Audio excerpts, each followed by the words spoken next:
건물에 들어갈 때 보통 사람들은 앞문으로 다닙니다. 하지만 몇몇 사람들은 뒷문을 통해 은밀하게 드나들길 원하죠. 오늘 설명할 백도어 공격이 바로 이에 해당되는데요.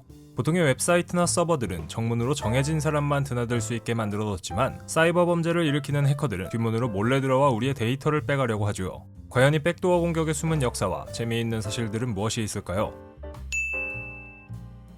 온라인에서 어떤 서비스에 접속하려면 로그인을 한 뒤 이용하는 게 일반적입니다. 하지만 백도어 공격은 아이디와 비밀번호 따위는 쿨하게 무시합니다. 아이디와 패스워드가 필요한 대문이 아닌 뒷문으로 들어가는 게 백도어 공격인데요. 영어 단어인 백도어를 번역하면 뒷문이니 의미가 맞는 셈이죠. 예를 들면 누군가가 프로그램 안의 모든 권한과 데이터에 접근할 수 있는 특정한 비밀번호를 만들어두면 그 비밀번호를 알고 있는 사람은 언제든지 프로그램의 모든 권한과 데이터에 접근할 수 있습니다. 혹은 프로그램에 특정 단어를 입력하면 모든 권한과 데이터에 접근할 수 있도록 하는 경우도 있는데 두 가지 경우 모두 백도어라고 할 수 있죠. 백도어 공격이 원래는 트랩도어 공격이 될 뻔했다는 사실 알고 계시나요? 피터슨과 턴이라는 사람이 1967년 미국 정보처리협회 회의에서 발표한 논문에서 최초로 이 개념이 등장했습니다. 재밌게도 둘은 당시 컴퓨터 침투 공격을 설명했는데 시스템 보안이 제거된 통로를 통해 허가 없이 자유롭게 시스템 내부를 드나들 수 있다는 내용이었죠. 그들이 설명한 트랩도어가 바로 지금의 백도어 공격과 유사한 개념입니다.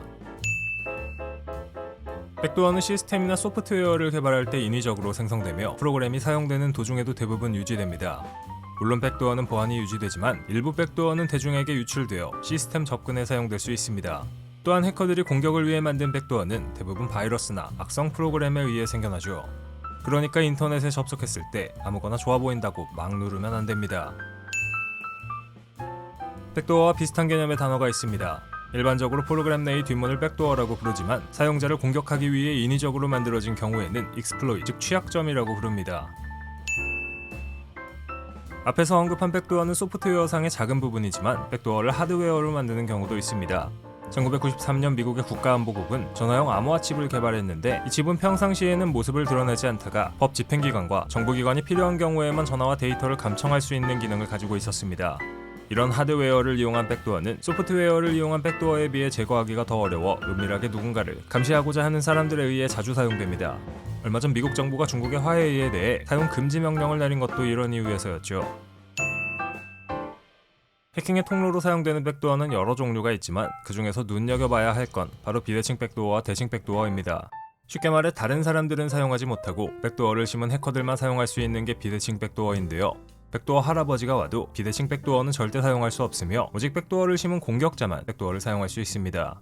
심지어 프로그램이나 시스템을 만든 개발자라고 해도 들어가지 못하죠. 반면 백도어가 발견되면 모든 사람들이 사용할 수 있게 되는 백도어는 대칭 백도어라고 합니다. 보통 해커들은 악성 코드를 통해 사용자들에게 자신이 누구인지를 알리고 금전적인 요구를 합니다. 하지만 백도어 공격을 통해 해킹을 시도하는 사이버 범죄자들의 경우는 조금 다른데요. 뒷문으로 다닌다는 건 누군가에게 자신의 행적을 알리지 않기 위한 의도가 있습니다. 백도어 공격은 개인정보나 시스템 내부의 데이터를 유출하는 게 목적이기 때문에 공격자가 누구인지 의도적으로 감추는 경우가 많으며 컴퓨터나 시스템에 감염되었는지를 알아차리기도 쉽지 않습니다. 백도어 공격은 보통 일반 사용자의 디바이스가 아닌 대규모 조직 및 서비스 제공업체와 관련된 경우가 많기 때문에 개인이 백도어 공격으로부터 자신을 보호하기 위해 할 수 있는 일은 사실 제한적입니다. 또한 우리 같은 평범한 사람들의 데이터를 빼내기 위해 노력하는 해커들도 그렇게 많지 않죠.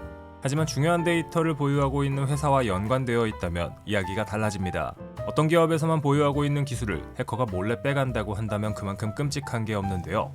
삼성전자나 SK하이닉스의 고유 기술이 해커에 의해 털린다면 모든 것이 물거품이 되겠죠. 이 경우 기존에 알려진 여러 방법들을 통해 사이버 보안을 철저히 지키는 게 좋습니다. 특히 누구나 접속할 수 있는 공공 와이파이에서 우리의 기기들은 백도어 공격에 더 취약해지는데 이때 VPN을 사용하면 백도어 공격을 예방할 수 있습니다. 당연히 꼭 필요한 건 바로 프리미엄 VPN, 노드 VPN이죠. 노드 VPN의 바이러스 및 위협 방지 기능을 이용하면 웹트래커, 악성 웹사이트, 감염된 파일, 악성 광고 등 다양한 위협을 방지할 수 있고 더불어 트래픽을 암호화하고 접속 위치를 숨겨 백도어 공격으로부터 최대한 데이터를 지킬 수 있습니다.